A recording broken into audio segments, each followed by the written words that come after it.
Nako, speaking of lesson, eto na nga, sana may matutunan tayo dito sa pinadala sa ating text ni Mr. for Equality. Bakit? Ano bang pinaglalaban ni Mr. Equality?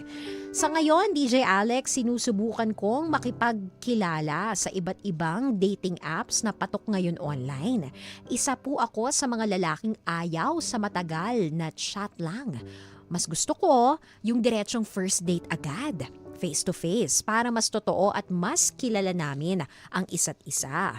At oo, DJ Alex, marami akong nakilala, pero napansin ko rin na agad ang sasagot sa lahat. Pagkain, lugar, pati kung minsan, pati pamasahe sagot ko pa. Ang dahilan nila, ako raw ang nag-aya at ako ang lalaki. Pero hindi ba medyo luma na ang ganitong pananaw sa panahon ngayon na ipinaglalaban ng equality? Hindi ba pwedeng maging patas din pagdating sa ganitong bagay, lalo na kung first date pa lang? Hindi ba mas okay kung 50-50 ang babae at lalaki? Naku, ito na naman tayo sa usaping pampinansyal sa mga magkakarelasyon. Sabi nila nga naman, no, for equality ang mundo. Pero bakit daw pagdating sa gastusin palaging ipinapataw lamang sa mga lalaki?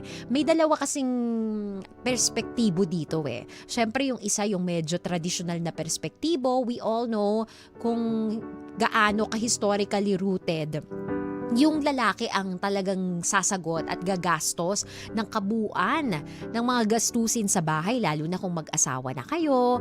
Kasi 'di ba, nasanay tayo at naging mindset natin na provider ang mga lalaki. Pero bakit nga ba? Because ito pong ideology na ito ay rooted mismo sa Biblia. So if you're a Christian, tayo naman talaga widely Catholic country ang Pilipinas. Kaya marami sa atin yung values natin rooted po talaga sa Biblia. At kung Biblia ang pag-uusapan, no, talaga pong lalaki ang provider doon dahil siya ang inatasang maging leader ng pamilya. But you're right, habang tayo ay nagmo-modernize, habang ang mundo ay nag-e-evolve, nagbabago rin ang ating mga prinsipyo at pananaw. Dahil ang mga babae, hindi na lamang sila limitado sa loob ng bahay. Although walang mali dyan, walang masama dyan. You can also succeed inside and outside of your home, pero marami na rin sa mga kababaihan ngayon ang nahahanap ang kanilang tagumpay sa labas ng kanilang mga tahanan. Kaya ang sinasabi, bakit ang mga babae hindi rin kayo mag-share? Dapat 50-50, total may trabaho na rin naman kayo. Kung sa perspektibo ng equality, talaga namang pwede yun. Pero may sagot dyan. Ang ibang mga tutol sa ganyang ideology, ang sasabihin, bakit? Sige, kung equality ang pinupush natin, kayo na lang din daw ang manganak. Kayo na lang din daw ang magdalang tao for 9 months. Alam mo, medyo it makes sense din, no? Hindi dahil sa sinasabi nating abala ang pagkakaroon ng anak o pagdadalang tao, but at some point, ang buhay talaga ng isang babae, madidisrupt siya for a few months, for a few years to give birth to a new life. 'Di ba? Pag inisip mo, parang in order to be able to give birth to a new life, kailangan mamatay ka ng pansamantala. Pero syempre, hindi natin yun kailangan tingnan ng ganon. In fact, napakasarap sa pakiramdam na ikaw yung magbibigay buhay sa ibang tao na naisisilang sa mundong ito. Pero that's the reality.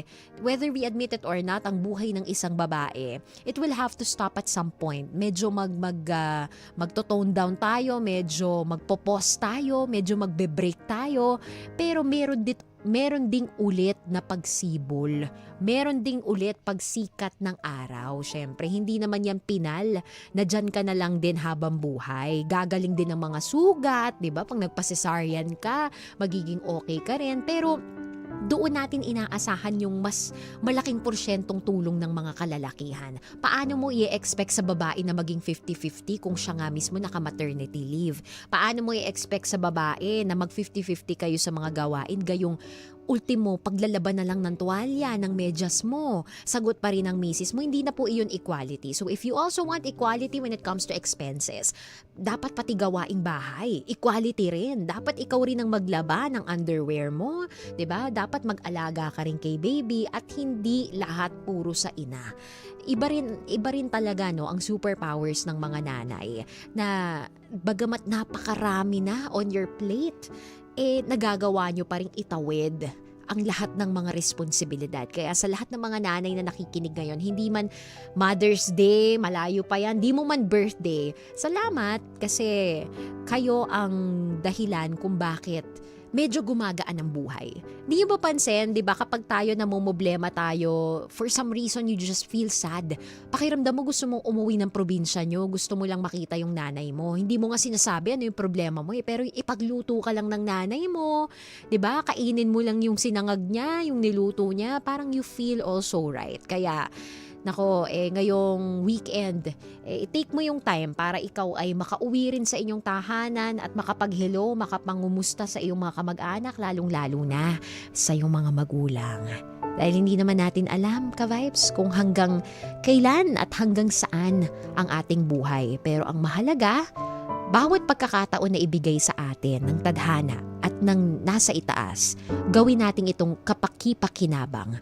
Gawin natin ito para maiparamdam sa ating mga mahal sa buhay kung gaano sila kahalaga sa atin, because we might never know and we might never realize, but it might be the one last song and the one last chance na maibibigay sa atin ng tadhana. Kagaya na lang ng song title na ito from A1, One Last Song. Pero wag kang mag-alala, hindi pa ito last dahil makasama mo pa ako till 12 dito pa rin sa Heart Speaks with Alex sa 92.3 FMR Manila, your favorite music radio, ka-vibes sa Sound Trip.